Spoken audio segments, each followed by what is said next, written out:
हरि ओम नमस्काराः। आइए आज के विषय को प्रारंभ करते हैं। अक्षरं ब्रह्म वाग्बीजमहर्दिनमुपास्महे व्याहृतिश्चैव गायत्रीं सावित्रीं च सरस्वतीं छन्दः पादं कल्पहस्तं वेदं व्याकरणाननं शिक्षाघ्राणं ज्योतिषाक्षं निरुक्तश्रवणं नुमः वागदेव्यै नमः पराम्बायै नमः। आप सभी का स्वागत है आपके इस YouTube चैनल में। हम लोग प्रारंभ से संस्कृत व्याकरण का अध्ययन कर रहे हैं, जिसमें हम लोग प्रारंभिक रचनानुवाद कौमुदी इस पुस्तक का अध्ययन कर रहे हैं।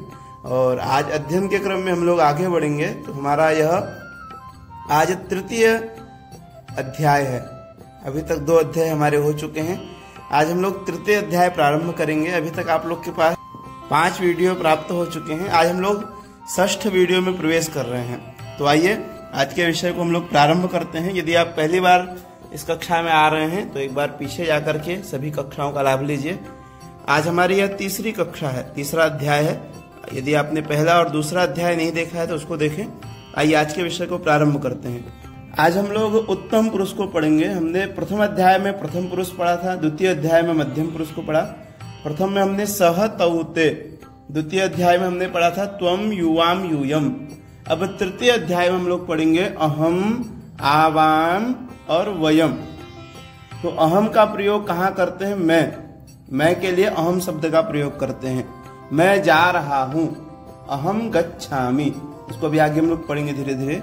तो अहम माने मैं, आवाम हम दोनों के लिए आवाम शब्द का प्रयोग होता है। और वयम माने हम सब। तो अहम, आवाम, वयम ये 3 शब्द हैं। एक वचन, द्विवचन और बहुवचन। अहम एक वचन, आवाम द्विवचन, वयम बहुवचन। तो ये सर्वनाम शब्द हैं तीनों, अहम, आवाम, वयम। आइए आगे बढ़ेंगे। फिर रमा क्या है? लक्ष्मी को रमा, ये आकारांत शब्द हैं। लड़की, बालिका, लता, कथा या कहानी, कथा, क्रीड़ा अर्थात खेल। फिर पाठशाला, विद्या। ठीक है, आगे बढ़ते हैं। ये क्या है? संज्ञा शब्द है। इसके बाद ख में हम लोग पढ़ेंगे धातु शब्दों को। ख क्या है? तो आ प्लस गम, आगम। यहाँ पे गम धातु है मूल, और आ जो है वह उपसर्ग है। अभी उपसर्ग, प्रत्यय आदि हम लोग आगे धीरे धीरे पढ़ते चलेंगे। यहाँ पे आ प्लस गम, तो ये आ उपसर्ग है और गम धातु है, तो दोनों को मिलाएंगे तो आगम। आगम माने आना। दृश्य माने देखना। स्था अर्थात तो रुकना या बैठना। पीना। घ्रा सूंघना। सद बैठना। ये धातुओं के पर्याय हैं। ये धातुएं हैं, ये मूल शब्द हैं और ये धातुएं चलती हैं। जैसे आगम में कैसे चलती है? तो आगच्छति, आगच्छतः, आगच्छन्ति, आगच्छसि, आगच्छसः, आगच्छत, आगच्छामि, आगच्छावः, आगच्छामः। इस तरह से चलते हैं, उनको हम लोग आगे देखेंगे। इसके बाद गौ में क्या है? अव्यय शब्द हैं। जैसे इतः माने यहां से, इतः अर्थात यहां से या इधर। दूसरा है ततः अर्थात वहां से या उधर। फिर है यतः, जहां से। अगला है कुतः, कहां से। ये अव्यय शब्द हैं, इनको भी आप लोग तैयार करें। आगे सूचना क्या है? रमा से विद्या तक जितने भी शब्द हैं वह रमावत चलेंगे, रमा शब्द की तरह चलेंगे। और आगम से सद तक जितने भी शब्द धातुएं हैं वह भवतिवत चलेंगी। तो इनको आप तैयार करेंगे धीरे धीरे। आगे व्याकरण का विषय क्या है? लट उत्तम पुरुष। हम लोग इसमें लट लकार उत्तम पुरुष को पढ़ेंगे, पहले ही मैं बता चुका हूं। और साथ में वर्णमाला, थोड़ा सा वर्णमाला से हम लोग परिचित होंगे। तो रमा शब्द के प्रथमा और द्वितीया के रूप स्मरण करो। देखो शब्द 15, इसी प्रकार बालिका आदि के भी रूप चलाओ। तो एक सब आप शब्द रूप खोलेंगे तो वहां 15वां नंबर का जो शब्द है वह रमा शब्द है। तो वहां से आप इसको देख करके तैयार कर सकते हैं। आपके लिए आसान हो जाए इसके लिए एक बार मैं यहाँ पे ये जितने भी शब्द हैं इनका प्रथमा और द्वितीया का मैं पाठ कर दे रहा हूँ, जिससे कि आप उसको लिख करके याद कर सकें। तो रमा रमे रमाहा इति प्रथमा, रमाम रमे रमाहा इति द्वितीया। इस तरह से रमा की तरह ही सारे चलाने हैं। तो बालिका, बालिका बालिके बालिकाहा इति प्रथमा, बालिकाम बालिके बालिकाः इति द्वितीया। आगे तीसरा लता, लता लते लताः इति प्रथमा, लताम लते लताः इति द्वितीया। हाँ, आगे कथा, कथा कथे कथाः इति प्रथमा, कथाम कथे कथाः इति द्वितीया। क्रीड़ा, क्रीड़ा क्रीडे क्रीडाः इति प्रथमा, क्रीडाम क्रीडे क्रीडाः इति द्वितीया। आइए आगे देखते हैं पाठशाला, पाठशाला पाठशाले पाठशालाः, पाठशालाम पाठशाले पाठशालाः। विद्या, विद्या विद्ये विद्याः, विद्याम विद्ये विद्याः। इस तरह से इसको आप अच्छे से अभ्यास करिएगा, 5-5, 6-6 बार एक एक शब्द को कम से कम। आगे बढ़ते हैं। इसके बाद दूसरा नियम बता रहे हैं कि उत्तम पुरुष में धातु के अंत में एक वचन में आमी, द्विवचन में आवह और बहुवचन में आमह लगेगा। जैसे पठामी, पठावह, पठामह। पहले अध्याय में हमने पढ़ा था पठति पठतः पठन्ति, द्वितीय अध्याय में हमने पढ़ा पठसी पठथः पठथ, और तृतीय अध्याय में हम लोग आज पढ़ रहे हैं पठामी पठावह पठामह। ठीक है, पठामी पठावह पठामह। इसी तरह से सारे रूप चलाने हैं। आइए चलाते हैं। आगच्छामि आगच्छावह आगच्छामः। दृश्य को पश्चादेश होगा, पश्यामि पश्यावह पश्यामः। स्था को तिष्ठादेश होगा, तिष्ठामि तिष्ठावह तिष्ठामः। पा को पिबादेश होगा, पिबामि पिबावह पिबामह। यहाँ पे जो मैं पिब आदेश होगा बोल रहा हूँ, आदेश होगा माने जो पा धातु है उसको पिब बोलना है। उसके बाद घ्रा, घ्रा को जिघ्रा आदेश हो जाएगा, जिघ्रामि जिघ्रावह जिघ्रामः। फिर सद, सद को तिष्ठ आदेश हो जाएगा, तिष्ठामि तिष्ठावह तिष्ठामः। इनको आप तैयार करें। आगे बढ़ते हैं। इसी क्रम में तीसरा कह रहे हैं लट लोट लंग विधिलिंग। इन धातुओं के ये रूप होते हैं। ये 5 लकार हम लोग इस पुस्तक में पढ़ेंगे। संस्कृत में 10 लकार होते हैं, हम लोग 5 लकार इस पुस्तक में अध्ययन करेंगे, 5 लकारों का। तो उसी विषय में ये कह रहे हैं कि जो 4 लकार हैं, पहले मैं आपको 5 लकारों का थोड़ा सा परिचय दे देता हूँ। लट लकार वर्तमान काल, वर्तमान काल के लिए संस्कृत में लट लकार का प्रयोग करते हैं। लोट लकार आज्ञा अर्थ, किसी को आज्ञा देने के लिए, वहां पे लोट लकार का प्रयोग करते हैं। अनद्यतन भूतकाल, जो आज का नहीं है, उसके लिए लंग लकार का प्रयोग करते हैं, भूतकाल के लिए लंग लकार। उसके बाद अगला है विधिलिंग लकार। विधिलिंग क्या है, किस आज्ञा या कुछ चाहिए अर्थ में विधिलिंग का प्रयोग करते हैं। और जो पंचम लकार है लिट लकार, भविष्य काल के लिए लिट लकार का प्रयोग करते हैं। इन 5 लकारों को हम इस पुस्तक में पढ़ेंगे। तो यहाँ पे कह रहे हैं लट लोट लंग विधिलिंग। इन धातुओं के ये रूप होते, मानिए जो 4 धातुएं, इन चारों लकारों में गम धातु को गच्छ आदेश हो जाता है। जैसे गच्छते गच्छता गच्छन्ति रूप चलते हैं। आगम को आगच्छ आदेश हो जाता है, जैसे आगच्छते आगच्छतः आगच्छन्ति आदि रूप चलते हैं। दृश्य को पश्य आदेश हो जाता है, जैसे पश्यते पश्यतः पश्यन्ति आदि रूप चलते हैं। उसके बाद स्था को तिष्ठ आदेश हो जाता है, तिष्ठते तिष्ठतः तिष्ठन्ति आदि रूप चलते हैं। उसके बाद पिब को पा को पिब आदेश हो जाता है, पिबति पिबतः पिबन्ति आदि रूप चलते हैं। उसके बाद घ्रा को जिघ्र आदेश हो जाता है, जिघ्रति जिघ्रतः जिघ्रन्ति। सद को सीद सीदति सीदतः सीदन्ति, और इस तरह से इनको आदेश हो जाता है। यहाँ पे लिट में गम आदि ही रहेगा, लेकिन जो लिट लकार है भविष्य काल वाला लकार, उसमें क्या रहेगा, गम ही रहेगा। माने वहां पे गच्छ आदेश नहीं होगा। जैसे गमिष्यते, गमिष्यतः, गमिष्यन्ति आदि रूप चलते हैं। धीरे धीरे आपको समझ में आएगा। चौथा विषय है वर्णमाला। तो वर्णमाला से आप लोग परिचित ही होंगे। मुख्य रूप से वर्णमाला के दो भेद हो गए, एक स्वर, एक व्यंजन। तो स्वर के अंतर्गत क्या क्या आते हैं? अ, ई, उ, ऋ, ए, ऐ, ओ, औ, ये स्वर हैं। इसमें आ, ई, उ, री, जो दीर्घ स्वर हैं, इनमें बहुत सारे भेद हैं। अभी हम लोग धीरे धीरे जानेंगे। तो एक अ के 18 प्रकार होते हैं व्याकरण में, खाली सिर्फ अ के ही।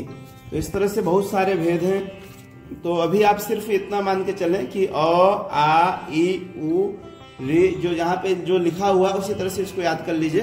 फिर धीरे धीरे हम इसको पूरा समझेंगे अच्छे से, पूरा एक एक विषय को, टॉपिक को लेकर के चलेंगे आगे। व्यंजन, व्यंजन भी कुछ वर्गों में, वर्ग अर्थात ग्रुप कह सकते हैं, ग्रुप में है। जैसे कवर्ग, जैसे कवर्ग कहा जाएगा तो क, ख, ग, घ, अंग, इन पांचों को कवर्ग कहेंगे। फिर च, छ, ज, झ, य, इन पांचों को चवर्ग कहेंगे। ट, ठ, ड, ढ, ड़, इन पांचों को टवर्ग कहेंगे। त, थ, द, ध, न, इन पांचों को तवर्ग कहेंगे। प, फ, ब, भ, म, इन पांचों को पवर्ग कहेंगे। तो ये 25 जो है वर्गीय व्यंजन कहलाते हैं। इसके बाद य, र, ल, व को अंतस्थ व्यंजन कहते हैं और श, श, श को ऊष्म व्यंजन कहते हैं। जो ऊपर बिंदी होती है उसे अनुस्वार कहते हैं और जो विसर्ग होता है उसे विसर्ग कहते हैं। अनुनासिक, अनुनासिक आदि बहुत सारे भेद हैं। इन सबको हम लोग धीरे धीरे जो जो विषय आते चलेगा हम जानते चलेंगे, क्योंकि एक ही जो हम इतना ही विषय पढ़ेंगे जो इन्होंने इसमें दिया है और उसी की हम बस व्याख्या करेंगे।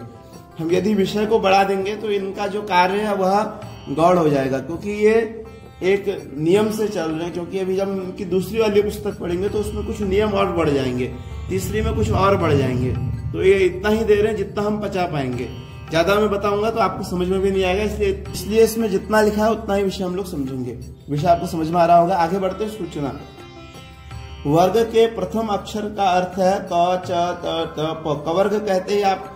जो वर्ग के प्रथम अक्षर कौन कौन से हैं? क, च, त, ट, प, पांचों वर्गों के। द्वितीय क्या है? ख, छ, थ, ठ, फ। तृतीय क्या है? ग, ज, द, द, ब। चतुर्थ क्या है? घ, झ, ढ, ढ, घ। और पंचम क्या है? ङ, यम, ङ, नम, ङ, य, ड़, न, म। इनको आपको याद करना है। ये ऐसे भी आपको याद करने हैं, वैसे भी याद करना है। इसको ऐसे कैसे याद करना है? जैसे क, ख, ग, घ, अंग तो आपको याद है। अब जैसे नीचे बता रहे हैं क, च, त, ट, प, क, च, त, ट, प। इसको 10 बार बोलेंगे। इस तरह से इनको याद करना है अलग अलग से।